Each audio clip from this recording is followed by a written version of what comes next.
Sudah puluhan tahun sejak pendaratan perawak di bulan terakhir, Apollo 17 yang terjadi pada bulan Desember 1972. Bukankah sudah saatnya kita berpikir untuk kembali ke satelit berdebu kita dan bahkan mungkin tinggal di sana? NASA telah membuat janji tentang hal ini. Mereka bersiap untuk mengirim astronot ke bulan lagi, mungkin pada tahun 2025. Ini semua akan terjadi melalui program yang disebut Artemis. Program ini juga akan mengikut sertakan wanita pertama yang pernah menjelajahi permukaan bulan. Sekarang kamu mungkin bertanya, mengapa kita belum melakukannya? Seorang mantan administrator NASA mengatakan sesuatu yang menarik tentang masalah ini. Ini bukan karena masalah ilmiah atau teknologi. Masalahnya adalah proyek-proyek potensial memakan waktu terlalu lama dan terlalu mahal. Kamu tahu perjalanan luar angkasa, terutama jika melibatkan manusia, tidaklah mudah untuk dilakukan.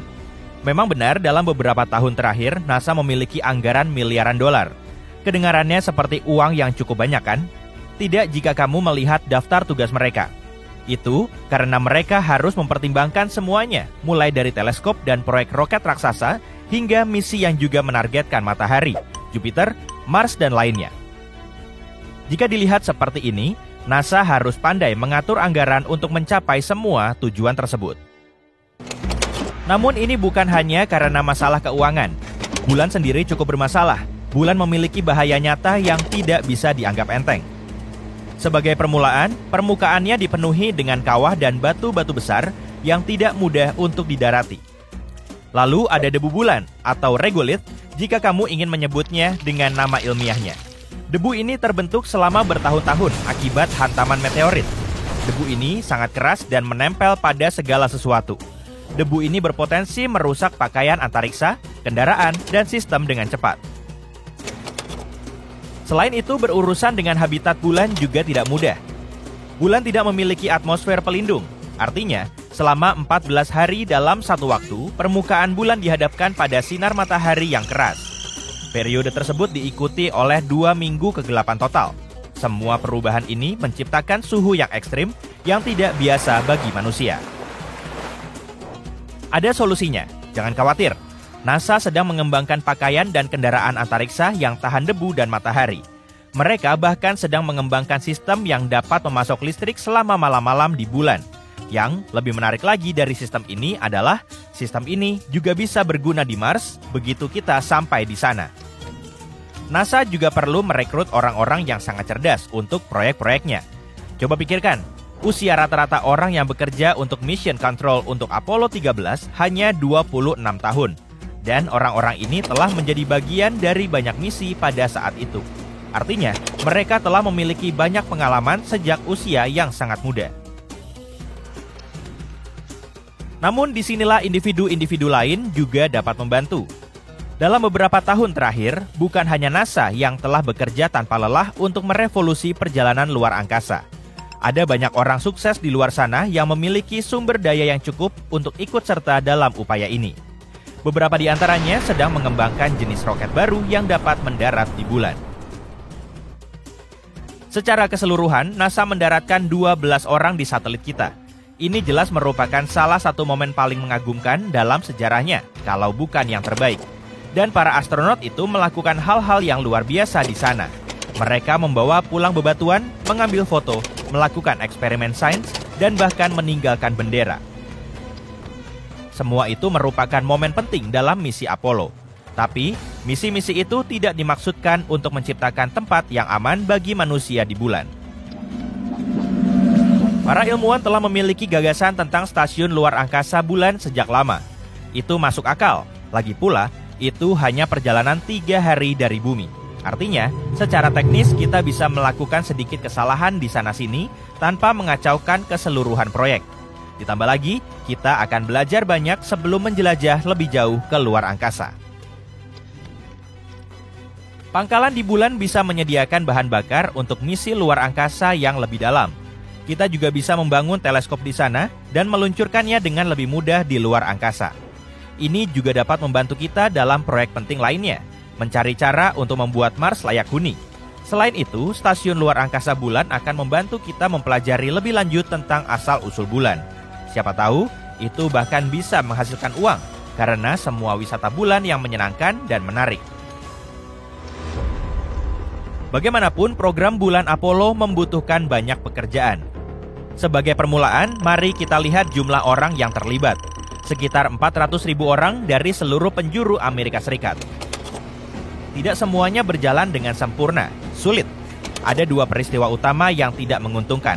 Pertama, kecelakaan kebakaran di landasan peluncuran Apollo 1. Kedua, sebuah tangki oksigen memutuskan untuk mengamuk di Apollo 13, menyebabkan masalah parah di tengah misi.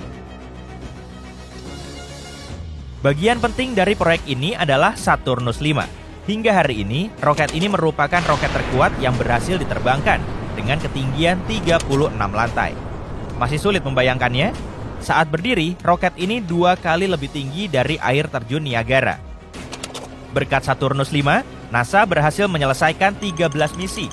Ini termasuk mengantar 24 astronot ke bulan, dengan setengah dari mereka bahkan berjalan-jalan di permukaannya. Roket dan pesawat ulang-alik yang ada saat ini tidak dapat melampaui orbit rendah bumi. Sederhananya, mereka tidak dapat mencapai bulan dengan semua gadget yang dibutuhkan astronot untuk berkembang. Kendaraan luar angkasa yang ada saat ini tidak mampu membawa beban tersebut, setidaknya tidak sejak misi Apollo. Terlepas dari itu, kita telah membuat banyak kemajuan di bumi dan siap untuk mengirim astronot ke satelit kita dalam waktu dekat. Disinilah proyek Artemis muncul. Ini adalah program yang diawasi oleh NASA. Dan untuk memastikan semuanya berjalan dengan baik, NASA sebelumnya meluncurkan Orion, sebuah pesawat ruang angkasa tanpa awak untuk mengorbit bulan dan kembali ke bumi. Anggap saja, ini sebagai uji coba otomatis. Sebelum kita benar-benar mengirim orang ke luar angkasa lagi, kita harus memastikan semua perangkat bekerja dengan baik. Suatu hari nanti, Orion akan menjadi kendaraan yang akan membawa astronot ke bulan lagi. Wahana ini memiliki sistem pembatalan peluncuran untuk menjaga astronot tetap aman jika sesuatu yang buruk terjadi selama peluncuran. Orion juga memiliki modul servis yang merupakan pembangkit tenaga listrik yang mengisi bahan bakar dan mendorong Orion dan menjaga astronot tetap hidup dengan air, oksigen, daya, dan kontrol suhu.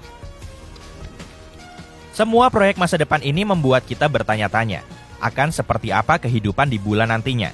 Kita hanya bisa menggunakan imajinasi kita untuk saat ini. Ada yang bilang kita akan tinggal di rumah yang seperti di negeri dongeng, seperti lubang hobbit yang nyaman. Tinggal di bawah tanah di bulan mungkin merupakan suatu keharusan. Hal ini dikarenakan suhu yang sangat panas dan minimnya oksigen. Jika ditambah dengan ancaman meteorit dan radiasi tanpa henti, tak heran kalau kita tidak bisa berjalan di permukaannya. Bagaimana dengan transportasi? Perusahaan besar dan kecil sama-sama berusaha menciptakan perjalanan ke bulan yang ideal. Jika estimasi saat ini benar, satu jenis taksi bulan akan lepas landas secepatnya pada 2024.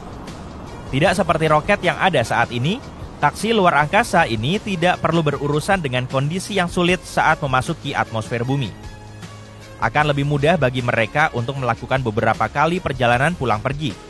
Untuk mendukung kehidupan di bulan, kita harus memiliki area khusus untuk taksi ruang angkasa agar bisa lepas landas dan mendarat dengan aman. Bayangkan sebuah landasan pendaratan di permukaan bulan yang datar dan kokoh, yang dilindungi oleh dinding-dinding untuk melindungi dari debu bulan.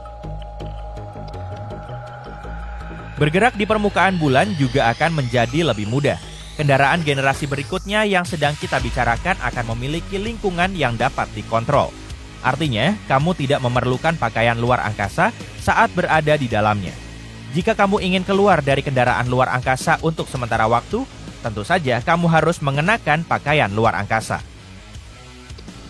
Baiklah, jadi kita sudah mendapatkan rumah dan kendaraan kita. Tapi bagaimana dengan bahan bakar? Disitulah bulan memberikan kita penyelamat. Gravitasi bulan yang lebih ringan berarti kita tidak membutuhkan banyak tenaga untuk melepaskan diri dari tarikannya. Ditambah lagi, bulan memiliki es, dan itu sangat berguna. Kita mungkin bisa mengubah es ini menjadi bahan bakar roket. Kita akan membutuhkan alat khusus di luar angkasa untuk membantu mengumpulkan es ini. Salah satu alat tersebut dinamakan Trident. Alat ini seperti bor, cocok untuk menggali permukaan es bulan. Robot pembantu lainnya akan mengubah es ini menjadi bahan bakar dan mengirimkannya ke pom bensin luar angkasa. Jika ini berhasil, roket-roket yang sedang dalam perjalanan ke Mars bisa mampir untuk mengisi bahan bakar sebelum melanjutkan perjalanannya. Di bawah kakimu, bulan berdenyut. Kamu merasakan bahaya yang sangat nyata. Satelit tak bernyawa atau begitulah yang kamu pikirkan diam sejenak sebelum menjatuhkanmu ke tanah dengan guncangan yang dahsyat. Apakah itu gempa bulan? Selama ini para ilmuwan meyakini kalau bulan sudah tidak aktif. Tapi bukti terbaru menunjukkan anggapan itu salah besar. Para peneliti dari University of Maryland baru-baru ini menemukan 266 punggungan misterius di sisi jauh bulan yang mengarah pada aktivitas geologi baru-baru ini. Jadi, apa kita sedang membicarakan gempa bulan? Ya, semacam itu.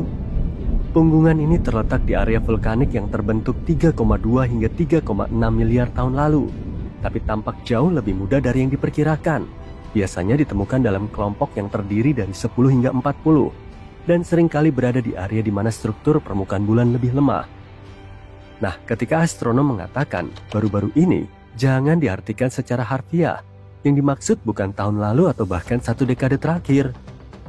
Sebagian besar model yang dibuat ilmuwan menunjukkan aktivitas geologi bulan berakhir 2,5 hingga 3 miliar tahun lalu. Tapi informasi baru mengisyaratkan kemungkinan bahwa formasi-formasi ini sudah aktif dalam 1 miliar tahun terakhir. Sebagian punggungan yang lebih kecil tampaknya terbentuk sekitar 200 juta tahun lalu, dan itu masih tergolong muda dalam skala waktu bulan. Artinya bulan mungkin masih mengalami perubahan geologi hingga saat ini. Penemuan-penemuan ini agak menentang pemahaman kita tentang sejarah dan evolusi bulan. Tapi bagaimana para ilmuwan sampai pada kesimpulan ini? Para peneliti dari University of Maryland dan Smithsonian Institution menggunakan penghitungan kawah untuk memperkirakan usia punggungan bulan. Cara kerjanya begini, permukaan dengan kawah yang lebih sedikit berarti lebih muda. Dan semakin banyak kawah yang dimiliki suatu wilayah, semakin tua usianya. Ditambah lagi analisis menunjukkan beberapa punggungan memotong kawah yang sudah ada, yang kemungkinan besar terbentuk sekitar 160 juta tahun lalu. Dalam istilah geologi, ini sangat baru dan menunjukkan bahwa proses pembentukan punggungan mungkin masih terjadi. Hal menarik lainnya adalah punggungan di sisi dekat dan jauh bulan memiliki kemiripan, yang artinya keduanya terbentuk melalui proses geologi yang sama dan oleh kekuatan yang sama. Kekuatan-kekuatan ini bisa jadi meliputi penyusutan bulan secara bertahap, kontraksi termal, dan pergeseran orbit. Kita akan membahasnya nanti. Argumen lain yang mendukung gagasan bulan masih aktif adalah data yang sudah berusia puluhan tahun dari misi Apollo. Misi ini mendeteksi gempa bulan dangkal dengan Apollo Lunar Seismic Experiment yang merekam 28 gempa dengan magnitudo 1,5 hingga 5. Para peneliti meyakini punggungan ini mungkin terkait dengan aktivitas seismik yang sama. Sekarang soal penyusutan yang aneh dari satelit alami kita ini. Para ilmuwan meyakini bulan terbentuk sekitar 4,5 miliar tahun lalu ketika sebuah objek seukuran Mars bertabrakan dengan bumi purba. Tabrakan dahsyat ini kemungkinan besar melontarkan sekumpulan materi yang sangat panas ke antariksa.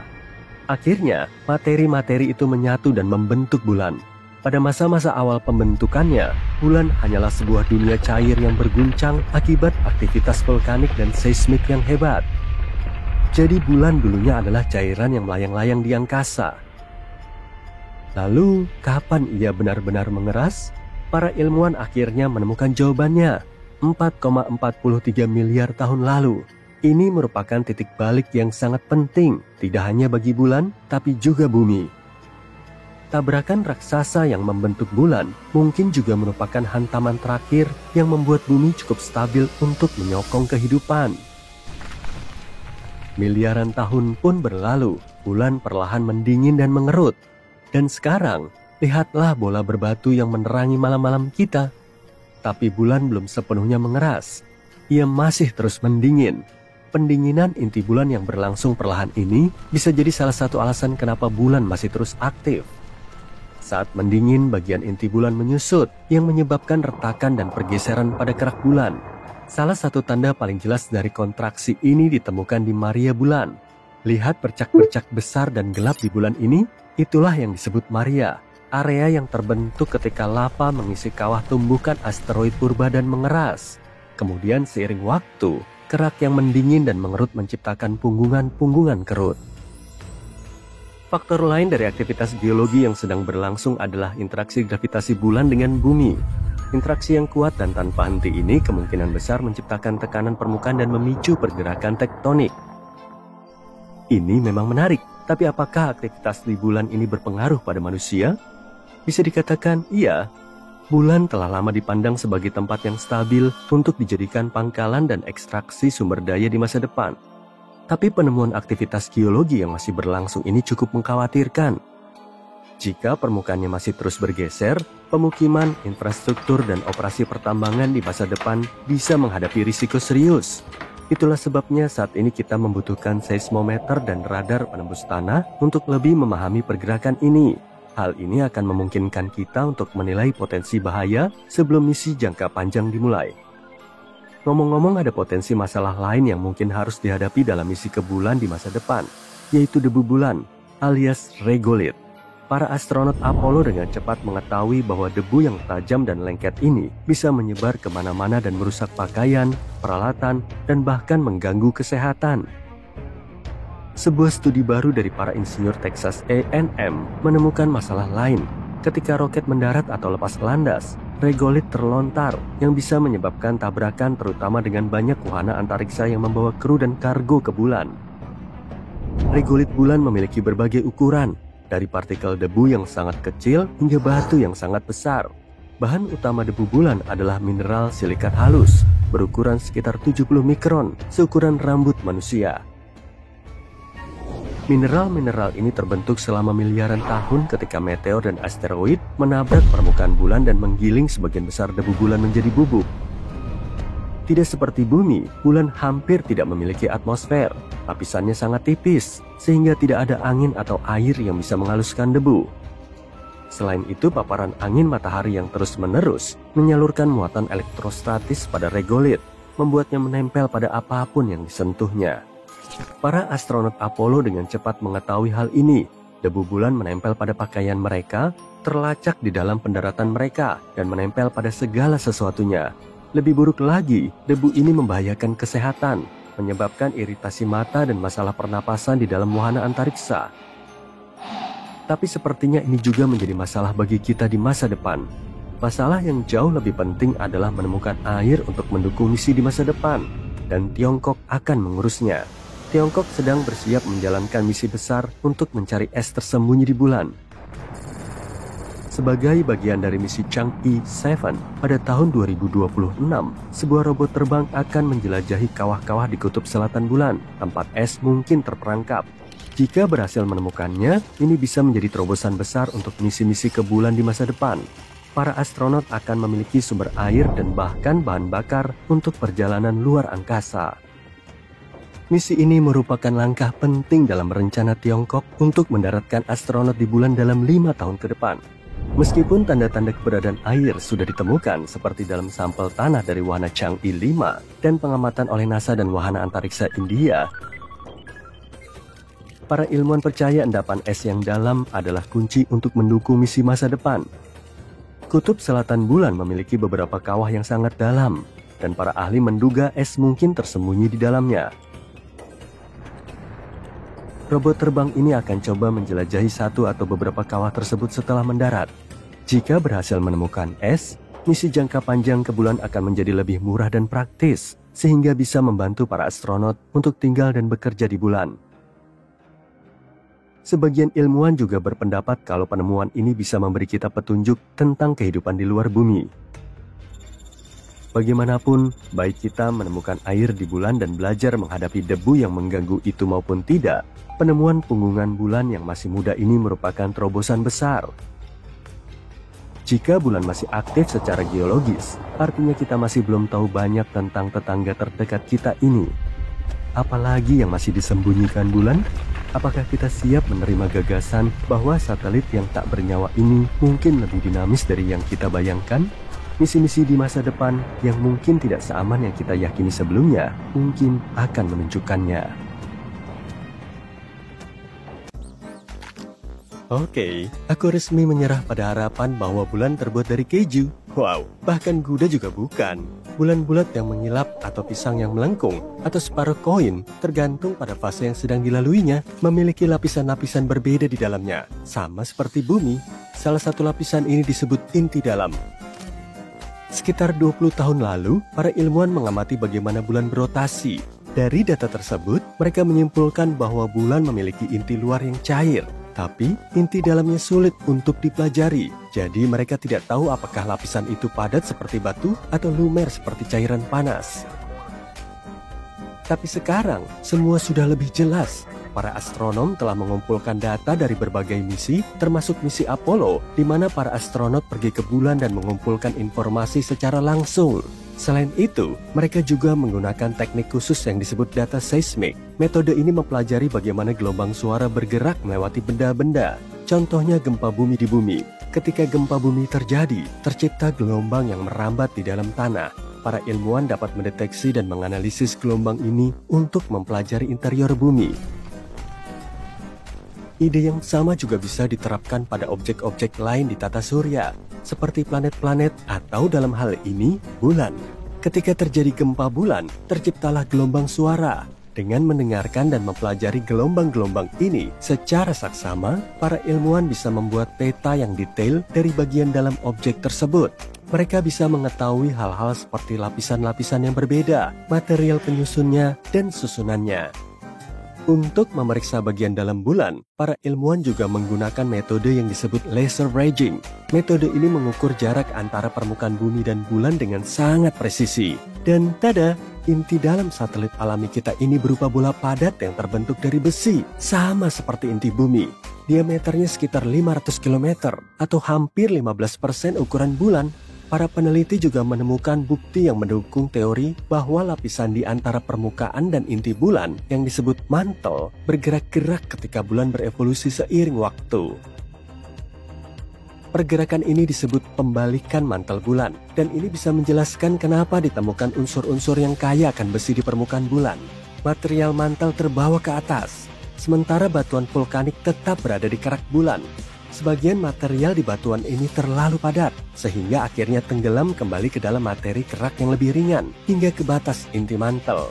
Ini seperti sebuah siklus di mana material mantel bulan naik selama aktivitas vulkanik, membawa elemen-elemen yang kaya akan besi ke permukaan, lalu tenggelam kembali ke bawah. Ada misteri lain yang coba dipecahkan oleh para ilmuwan, yaitu penyebab medan magnet bulan melemah dan nyaris menghilang seiring waktu. Tampaknya, setelah kita tahu tentang inti besi dan pembalikan mantel global, kita mungkin akan mendapatkan lebih banyak jawaban tentang medan magnet bulan. Dengan mengetahui seperti apa inti dalamnya, kita bisa lebih memahami sejarah bulan dan juga seluruh tata surya. Salah satu teori yang diterima secara luas tentang asal-usul bulan menyebutkan terjadinya tabrakan dahsyat antara bumi pada masa-masa awal pembentukannya dengan objek misterius lain di tata surya. Teori ini disebut teori tubrukan besar. Tubrukan ini begitu kuat hingga mengoyak sepotong bagian bumi yang masih cair dan primitif. Tidak terlalu besar dibanding yang tersisa. Kalau kalian menaruh koin nikel AS di samping kacang ercis, kalian akan tahu seberapa besar planet kita dibanding bulan. Potongan ini kemudian terlempar ke orbit mengelilingi planet kita. Dan ini mungkin terjadi sekitar 95 juta tahun setelah tata surya terbentuk. Objek yang bertabrakan dengan bumi bisa jadi bermasa sekitar 10% masa planet kita dan kira-kira seukuran Mars. Ini masuk akal karena bumi dan bulan memiliki komposisi yang mirip. Tentu saja, ada gagasan lain tentang proses terbentuknya bulan. Ada yang mengatakan gaya gravitasi planet kita yang menariknya. Artinya, bulan dulunya hanyalah sebuah objek yang melintas biasa ketika tiba-tiba terseret dan tertarik ke orbit bumi. Bahkan ada hipotesis yang mengatakan bumi mencuri bulan dari Venus. Kalau begitu, bulan tidak perlu mengeluh karena pemandangannya jauh lebih bagus di sini.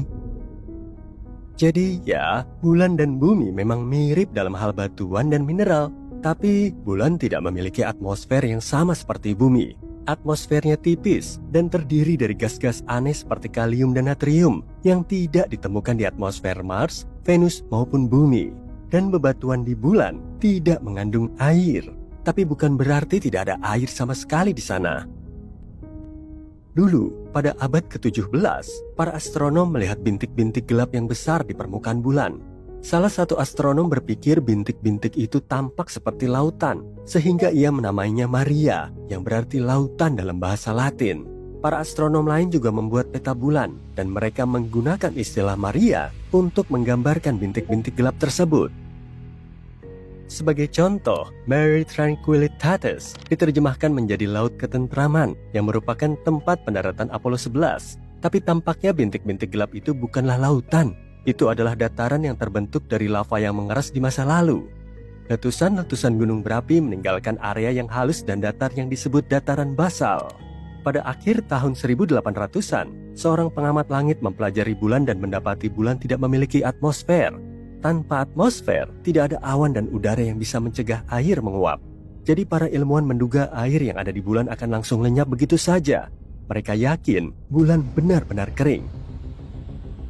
Tapi pada tahun 1961, seorang fisikawan punya pendapat berbeda. Dia mengatakan mungkin saja ada air di bulan di area khusus yang disebut wilayah kegelapan abadi. Ini adalah area di bulan yang tidak disinari matahari, jadi selalu gelap sepanjang waktu.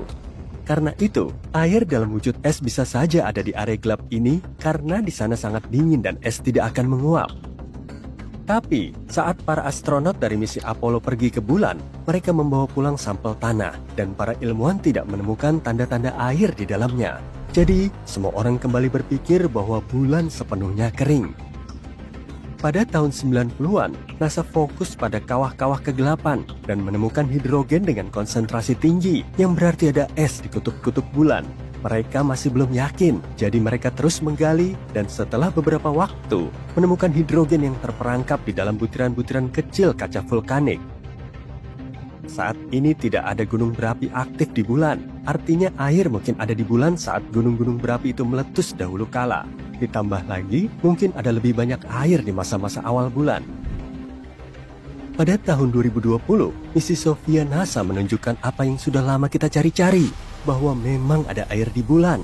Ternyata, air itu tersembunyi di dalam butiran debu bulan atau menempel di permukaan di area bulan yang disinari matahari. Jadi tidak ada lautan seperti di bumi, tapi setidaknya ada air. Yang jadi pertanyaan, bagaimana air bisa ada di sana? Tampaknya bulan memiliki riwayat penuh gejolak pada masa pembentukannya, seperti halnya sebagian besar planet dan bulan di tata surya. Ada bukti bahwa air di bulan berasal dari komet-komet yang menghantam permukaannya di masa lalu, atau bahkan mungkin masih terus berdatangan dari komet-komet yang menghantam bulan saat ini. Kita bicara soal situasi kacau, di mana mikrometeorit es bertabrakan dengan permukaan bulan, dan debunya menciptakan kekacauan yang lebih besar lagi saat berinteraksi dengan angin matahari. Tapi, kita masih menunggu untuk mengetahui lebih lanjut tentang ini. Hal ini karena, seperti yang kita tahu, saat bicara tentang air, kita juga bicara tentang kehidupan. Itulah kenapa kita ingin tahu lebih banyak tentang misalnya semua es yang tersembunyi di kawah kutub di bulan. Mungkin es itu bisa mengajari kita lebih banyak tentang bagaimana kehidupan terbentuk di bumi. Mungkin komet yang membawa semua elemen yang dibutuhkan ke sini. Lalu, bagaimana kalau ada juga elemen-elemen itu yang terjebak dalam es di bulan?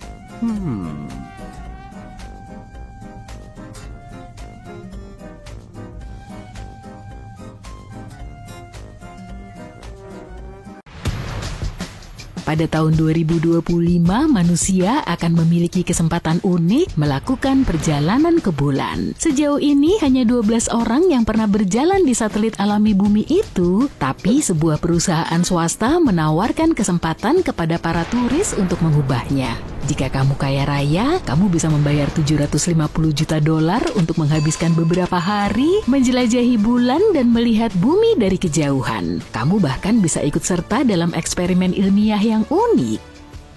Manusia juga ingin membangun rumah selamanya di bulan. Bahkan NASA percaya orang Amerika Utara mungkin akan memiliki bagian mereka sendiri di bulan pada tahun 2040. Kamu bahkan tidak perlu menjadi astronot untuk membeli sebidang tanah di bulan.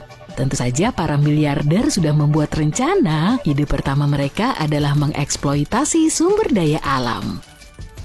Bulan penuh dengan benda-benda yang langka di bumi seperti helium-3 dan banyak mineral langka. atau lebih tepatnya mineral langka di bulan. Tapi aku ngelantur, jika bisa mendapatkannya, kamu bisa menjadi lebih kaya.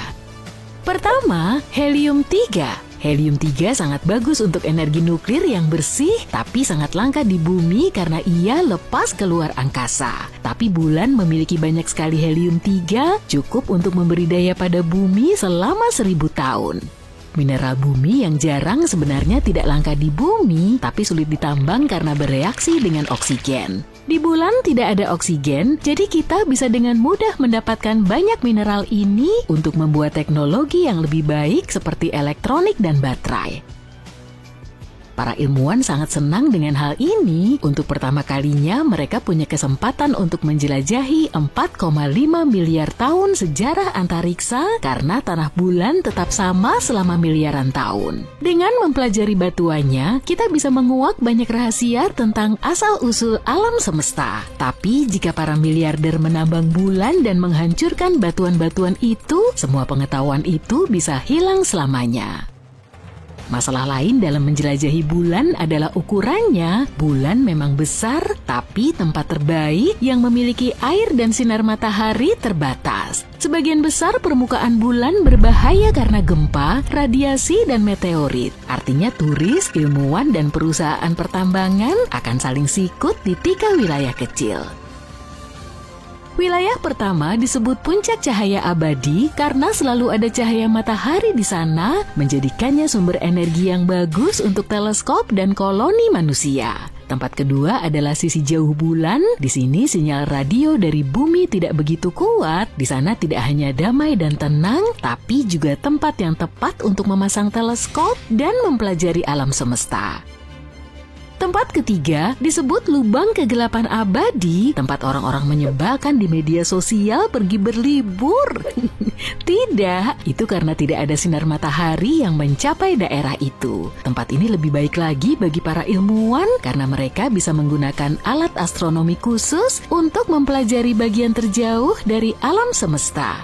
Di tempat ini kamu juga bisa menemukan sekitar 1 miliar ton air. Jika para ilmuwan dapat mengunjungi bulan dan mempelajarinya, mereka akan membuat penemuan-penemuan yang luar biasa. Tapi saat ini tidak ada hukum internasional yang melindungi ruang angkasa. Tidak ada negara yang bisa memiliki bulan, tapi hal ini tidak bisa menghentikan perusahaan tambang swasta untuk mengeruk keuntungan di tempat yang bagus. Di masa lalu, banyak negara menandatangani perjanjian luar angkasa dan mereka sepakat eksplorasi ruang angkasa seharusnya bermanfaat bagi seluruh umat manusia. Tapi menjelajahinya tidaklah murah. Membawa 1 galon air dari bumi ke bulan membutuhkan biaya yang sangat mahal dan aku yakin gak semua orang mampu. Aktivitas manusia di bulan juga sangat berbahaya karena bisa mengubah atmosfernya. Untuk memahaminya lebih baik, yuk kita lihat permukaan bulan. Batuan yang mengambang ini memiliki banyak kawah yang telah terbentuk selama miliaran tahun. Ketika meteorit menabrak bulan, debu halus yang disebut regolit dengan partikel-partikel yang sangat kecil sehingga bisa dipotong seperti kaca naik ke udara. Proses inilah yang kemudian membentuk atmosfer bulan dan atmosfer ini sangat berbeda dengan atmosfer bumi. Pendaratan roket besar di bulan bisa meluncurkan debu halus ini ke langit bulan dan bedanya benda-benda luar angkasa yang menabrak permukaan bulan lebih lembut. Pendaratan roket yang sangat kuat dapat meningkatkan jumlah atom di langit 100.000 kali lipat. Jika jumlah atom di atmosfer bertambah, udara berubah menjadi plasma berdebu. Artinya, kamu akan menghirup udara yang sama beracunnya dengan udara yang meracuni para penambang di masa lalu. Atmosfer seperti itu juga bisa mengakhiri pariwisata luar angkasa karena membuat peralatan elektronik tidak berfungsi dan mesin-mesin mati. Sejujurnya, keberadaan kita di bulan sudah berbahaya. Ketika para ilmuwan menemukan air di permukaan bulan, mereka sangat bersemangat untuk mempelajarinya. Inilah kesempatan mereka untuk memahami dari mana air ini berasal dan bahkan mencari tahu bagaimana air muncul di bumi. Tapi ketika wahana antariksa kita mendarat di bulan, terjadi proses outgassing, artinya air di permukaan menguap. Air yang menguap ini bisa mencemari air di bulan dan merusak semua data ilmiah karena ketika astronot mengambil sampel air bulan untuk dipelajari, mereka akan mendapatkan air dari bumi yang mereka bawa. Bener-bener nyebelin. Dan bukan hanya air yang kita cemari, tapi semuanya. Pesawat ruang angkasa bisa membawa makhluk hidup apapun dari bumi ke bulan. Pesawat ini juga bisa membawa makhluk hidup dari luar angkasa kembali ke bumi. Kontaminasi seperti ini sangat berbahaya karena bisa membahayakan nyawa manusia. Hal serupa terjadi ketika orang Eropa menjelajahi tanah asing yang mereka temui di Amerika. Mereka secara tidak sengaja memperkenalkan mikroba baru kepada penduduk asli yang mereka temui. Dan karena sistem kekebalan tubuh penduduk asli tidak terbiasa dengan bakteri dan virus baru tersebut, mereka jatuh sakit dan semakin parah. Pada saat yang sama, orang Eropa juga jatuh sakit dengan penyakit yang belum diketahui oleh tubuh mereka. Meskipun wisata ke bulan belum terjadi, manusia sudah mengotori dataran tinggi bulan seperti halaman belakang rumah mereka sendiri. Pada tahun 2024, seorang seniman bernama Jeff Koons mengirim sebuah patung ke bulan. Patung ini berupa kotak transparan berisi bola-bola dan berhasil sampai ke bulan berkat tumpangan roket SpaceX Falcon 9. Di setiap bolanya, Koons mengukir nama manusia yang dianggapnya sangat penting bagi umat manusia, seperti Aristoteles, David Bowie, dan Leonardo da Vinci. Untungnya kamu nggak perlu pergi jauh-jauh ke bulan untuk melihat patung ini. Kamu bisa membeli NFT dari setiap bola, atau enggak. Pada tahun 1971, para awak Apollo 15 juga meninggalkan beberapa benda di bulan, sebuah patung yang dibuat oleh seniman Belgia, serta plakat peringatan untuk menghormati astronot lain yang tidak dapat hadir di sana. Dan bukan hanya seni yang dibuang manusia di bulan, kalau kamu berjalan-jalan di sana, kamu mungkin akan menemukan 187.000 kilogram benda-benda yang ditinggalkan, termasuk ranting zaitun emas, bulu elang, pin astronot perak, Alkitab, bola golf, palu, dan bahkan alat pengumpul air seni. Sebagian besar dari barang-barang ini ditinggalkan oleh para astronot yang menjelajahi ruang angkasa antara tahun 60-an dan 70-an. Jadi kamu bisa menemukan penjaga bulan, alat pengintai bulan, dan pengorbit yang sudah berusia puluhan tahun. Sejujurnya membawa kembali peralatan yang tidak diperlukan membutuhkan biaya yang tidak sedikit, dan pada tahun 60-an prioritas mereka adalah keselamatan para astronot. Yang menyedihkan adalah bulan sudah berubah menjadi tempat pembuangan sampah di luar bumi dan kita bahkan belum tinggal di sana. Tapi sekarang kita ingin tinggal di sana, jadi NASA berusaha menyingkirkan semua sampah ini. Kabar baiknya, kamu bisa menjadi bagian dari proses ini. Badan antariksa ini meluncurkan sebuah kompetisi yang disebut Lunar Recycle Challenge, dan kalau kamu ingin bergabung, kamu harus menemukan cara untuk mengurangi jumlah sampah yang dihasilkan dan mendaur ulangnya menjadi bahan yang bisa digunakan untuk eksplorasi ruang angkasa. Untuk menang, kamu harus mengembangkan cara untuk mendaur ulang sampah yang ada di permukaan bulan. Kamu akan membantu ilmu pengetahuan dan memenangkan $3 juta. Kalau kamu dapat hadiah sebesar itu, kamu mungkin bisa membeli tiket keluar angkasa. Pada tahun 2017, sebuah objek asing terlihat di tata surya kita. Objek itu berbentuk tabung panjang mirip dengan paneku. Asteroid atau komet yang pernah kita lihat tidak ada yang tampak seperti itu. Eksteriornya juga aneh, setidaknya 10 kali lebih reflektif daripada benda-benda lain di antariksa, dan beberapa mengatakan benda ini memiliki permukaan mirip dengan logam yang dipoles.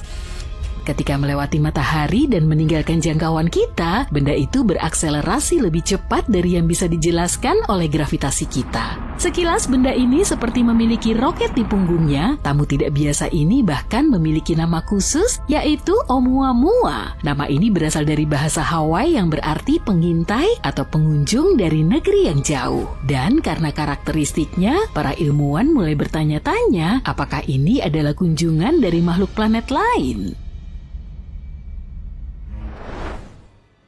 Sebelum benar-benar percaya dengan dugaan fiksi ilmiah itu, para astronom mengumpulkan informasi yang bisa dipercaya. Dimulai dengan fakta bahwa Oumuamua pasti berasal dari tata surya lain, pasti ada kejadian buruk di sistem asalnya yang menyebabkan ia terlontar. Tapi mereka tidak tahu apakah benda itu komet atau asteroid. Keduanya merupakan benda langit yang mengorbit matahari, tapi memiliki komposisi dan perilaku yang berbeda. Komet sebagian besar tersusun dari es, debu, dan material berbatu yang sering disebut sebagai bola salju kotor. Ketika komet mendekati matahari, panasnya menyebabkan es menguap, melepaskan partikel gas dan debu ke angkasa. Hal ini menciptakan ekor bercahaya terang yang bisa memanjang hingga jutaan mil. Komet umumnya memiliki orbit elips yang seringkali membawa mereka dari bagian terjauh tata surya menuju ke matahari.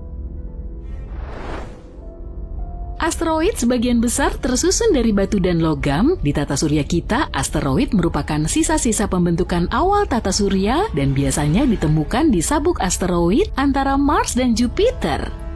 Tidak seperti komet, asteroid tidak memiliki ekor saat mendekati matahari karena tidak memiliki es. Orbit asteroid umumnya mengikuti jalur yang lebih bundar dibandingkan dengan komet. Menurut perhitungan, Oumuamua seharusnya adalah komet karena tampaknya berasal dari lokasi yang berbeda di alam semesta. Namun Oumuamua tidak menunjukkan tanda-tanda khas aktivitas komet. Oumuamua tidak memiliki ekor dan tidak memuntahkan gas saat melintas. Tidak sepertiku. Meskipun berperilaku seperti komet, Oumuamua lebih mirip asteroid. Pertanyaan besar lainnya adalah bagaimana awal mula para ilmuwan bisa menemukan Oumuamua. Mengingat luasnya ruang dan waktu di galaksi, hal ini sungguh luar biasa. Bintang-bintang memiliki masa hidup jutaan atau miliaran tahun, dan pembentukan tata surya membutuhkan waktu ratusan juta tahun. Bahkan objek tercepat pun membutuhkan waktu puluhan ribu tahun untuk bergerak dari satu bintang ke bintang lainnya.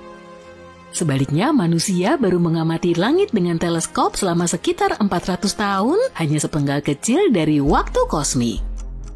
Dan baru dalam beberapa dekade terakhir, bahkan beberapa tahun terakhir, kita memiliki teknologi untuk mendeteksi dan melacak objek-objek redup yang bergerak cepat. Entah batu-batu seperti ini berlimpah atau kita memang sangat beruntung bisa mendeteksinya, atau benda ini memang ingin dilihat. Pertanyaan lainnya adalah dari mana objek seperti itu mungkin berasal? Sangat tidak mungkin Oumuamua berasal dari sistem tata surya yang sudah matang dan stabil karena sistem seperti itu tidak melontarkan banyak materi untuk mengisi galaksi. Sesekali sebuah batu bisa saja terlontar, tapi jarang sekali batu tersebut bisa meluncur jauh, sedangkan sistem yang masih muda berperilaku berbeda. Di lingkungan yang masih kacau, tabrakan, penggabungan, dan migrasi terjadi di mana-mana. Banyak sekali batuan kecil di sana, calon-calon yang sempurna untuk dilontarkan.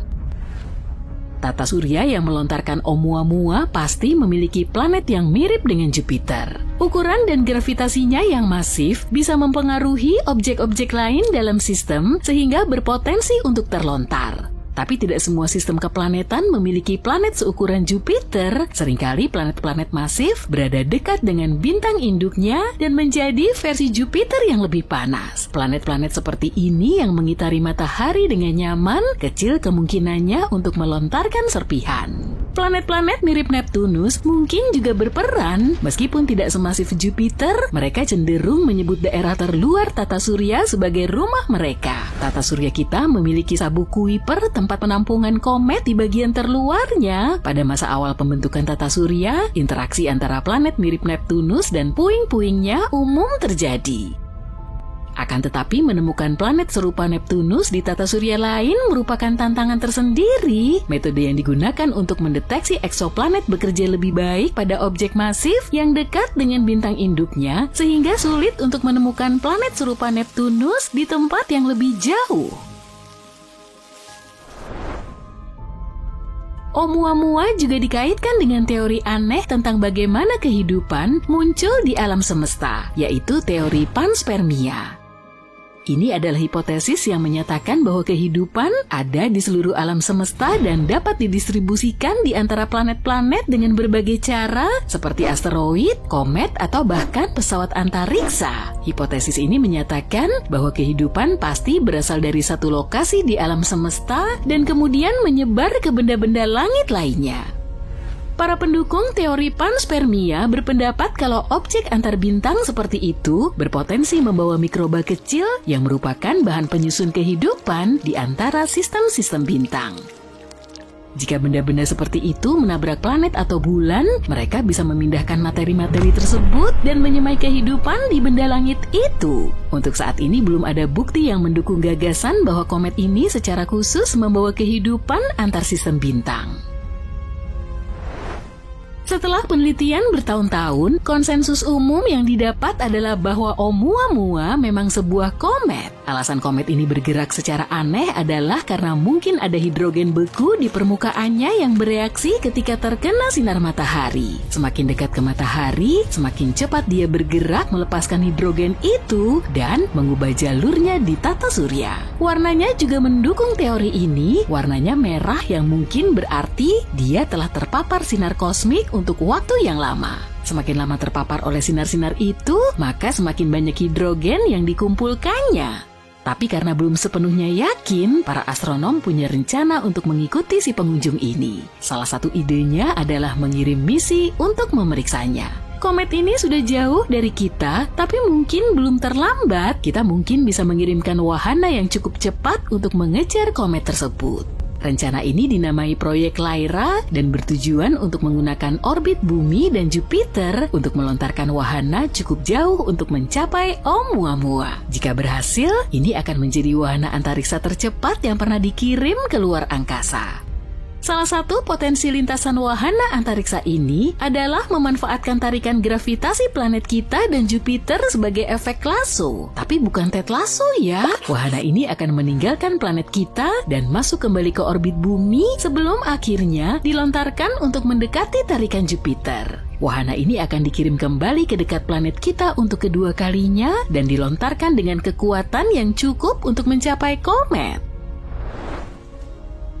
Proyek Lyra juga ditujukan untuk mengikuti tamu jauh kedua bernama Borisov. Yang satu ini ditemukan oleh seorang astronom amatir dan kini namanya disematkan padanya. Yang menarik tentangnya adalah tampilannya yang bersih. Mirip dengan Oumuamua, kita juga belum pernah melihat yang seperti Borisov. Penelitian terhadap cahaya yang berasal dari awan debu dan gasnya menunjukkan kalau ia sangat bersih dibanding objek-objek antariksa lainnya. Setelah pertama kali ditemukan pada bulan Agustus 2019, para astronom mempelajari lintasannya di tata surya dan menyimpulkan bahwa Borisov juga berasal dari bintang lain. Tapi Borisov memberi kita lebih banyak waktu untuk mempelajarinya karena ditemukan lebih awal dalam perjalanannya melintasi wilayah kita. Para peneliti menggunakan teleskop canggih untuk melihat debu dari Borisov. Mereka menemukan Borisov melontarkan lebih dari 180 kg debu setiap detiknya. Mereka juga menemukan bahwa Borisov memiliki lebih banyak karbon monoksida daripada komet-komet di tata surya. Tapi jumlahnya tidak sama di seluruh bagian komet. Hal ini menunjukkan objek antariksa itu mungkin mulai terbentuk di dekat bintang induknya sebelum kemudian menjauh. Mungkin karena ada planet yang lebih besar di sistemnya. Cahaya dari Borisov jauh lebih terpolarisasi daripada cahaya dari komet-komet lain yang pernah kita lihat dan awannya sangat halus. Hal ini menunjukkan kalau Borisov tidak pernah berinteraksi dengan bintang lain.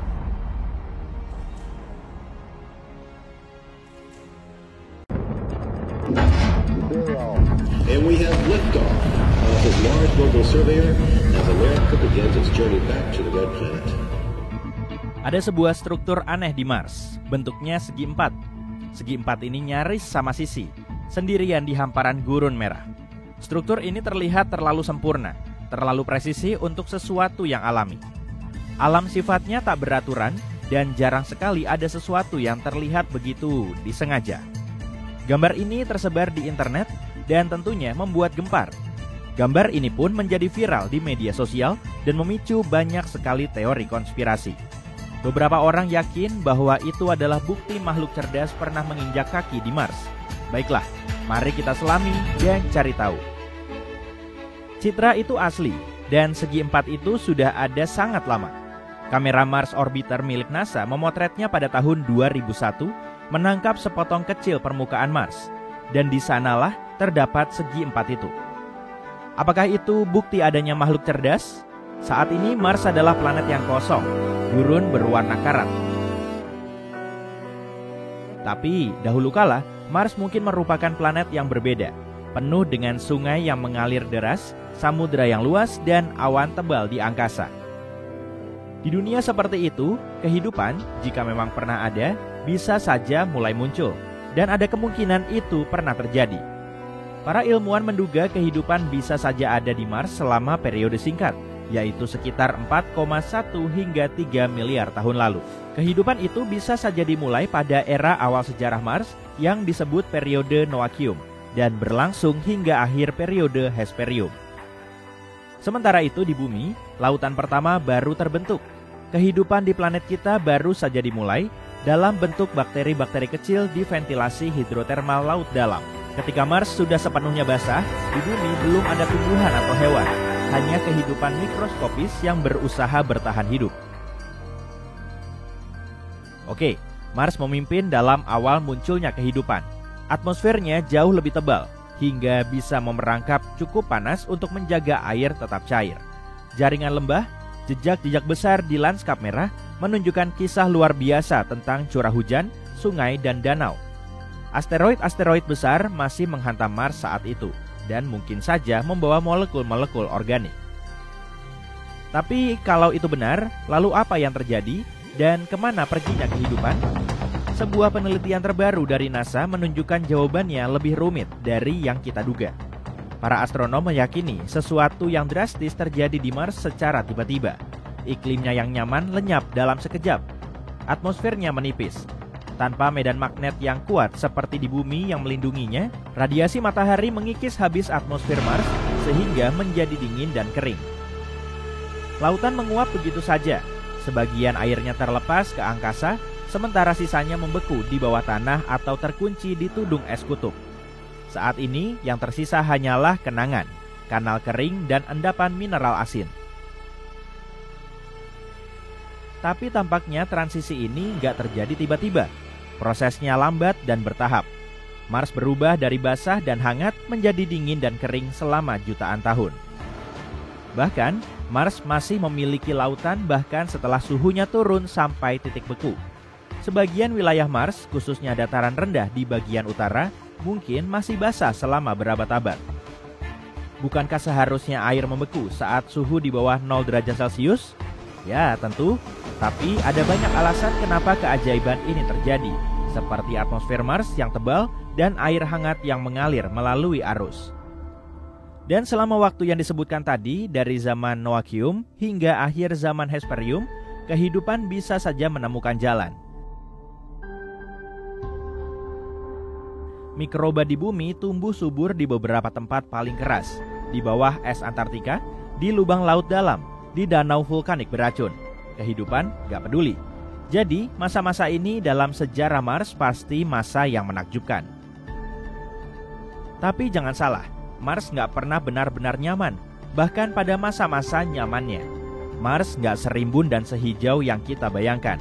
Di masa-masa awalnya, Mars sangatlah ekstrim, lebih mirip saat bumi masih muda. Pada masa Noachium, Mars sangat hangat, tapi juga basah. Kemudian iklim bergeser ke periode Hesperium.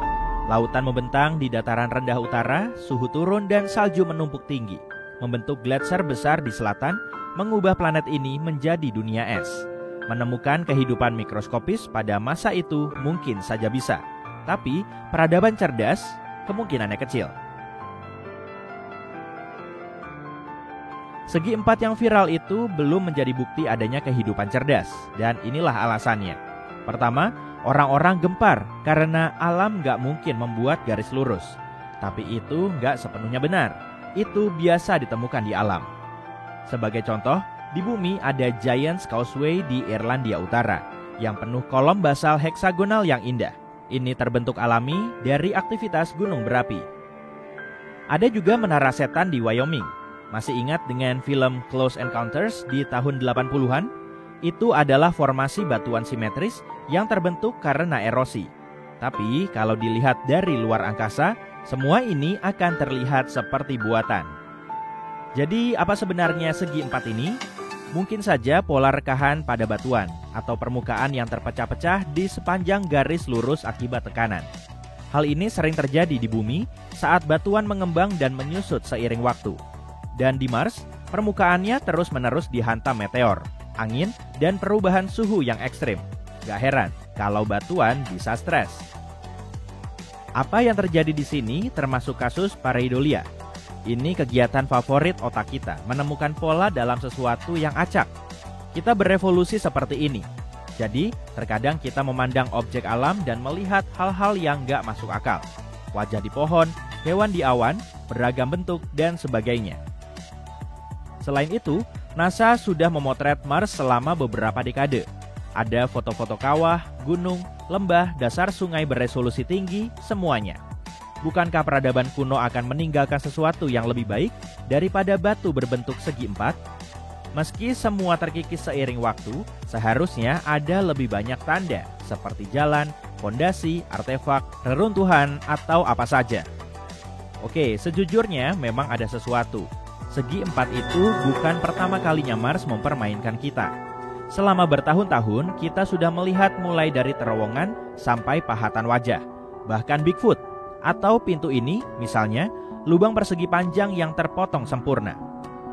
Itulah yang orang-orang lihat ketika wahana Curiosity milik NASA mengirimkan citra East Cliff di Gunung Sharp. Ini hampir seperti lorong kuno yang mengarah jauh ke permukaan. Kamu hanya perlu masuk untuk menemukan pangkalan bawah tanah yang fantastis. Nah, NASA memutuskan untuk melihat lebih dekat. Ternyata tingginya hanya setengah sentimeter dan lebarnya 40,6 cm, seukuran pintu anjing. Itu karena yang kita lihat bukanlah pintu, tapi retakan terbuka. Retakan pada batuan yang terjadi secara alami seiring waktu. Retakan semacam ini sangat umum ditemukan, baik di bumi maupun Mars. Retakan ini terbentuk ketika batuan dasar mengalami tekanan, mengembang, menyusut, atau terkikis oleh angin dan waktu. Jika berjalan melintasi gurun pasir di bumi, kamu akan melihat banyak bentuk serupa. Ngarai, tebing, dan bahkan batu-batu besar memiliki retakan yang dari sudut yang tepat mungkin terlihat seperti pintu. Hanya saja, ini nggak difoto oleh NASA. Selain itu, garis sangat lurus ternyata hanyalah tipuan perspektif. Jika citranya diperkecil, kamu akan melihat bahwa itu hanyalah satu retakan kecil dalam formasi batuan yang jauh lebih besar. Ada juga wajah Sidonia yang terkenal itu. Foto ini diambil pada tahun 1976 oleh wahana pengorbit Viking 1 milik NASA saat memindai Mars. Di wilayah yang dinamai Sidonia, wahana ini memotret sesuatu yang tampak seperti wajah manusia yang sangat besar. Sebuah formasi batuan sepanjang 1,9 km. Dan wajah yang satu ini telah menginspirasi banyak buku, dokumenter, film, dan siniar. Tapi ketika pengorbit Viking milik NASA pertama kali memotret Sidonia, kameranya belum terlalu canggih. Citra wajah itu memiliki resolusi rendah dan membuat detailnya kabur. Misi NASA selanjutnya dibekali kamera yang jauh lebih baik. Dan ketika Mars Global Surveyor mengunjungi kembali Sidonia pada tahun 2001, kebenarannya tak terbantahkan. Wajah Sidonia hanyalah sebuah bukit. Formasi batuan dengan tonjolan dan cekungan yang diukir oleh angin dan erosi. Dan pada tahun 2006, dalam misi lain, gambar berwarna dengan detail yang sangat tajam berhasil diambil.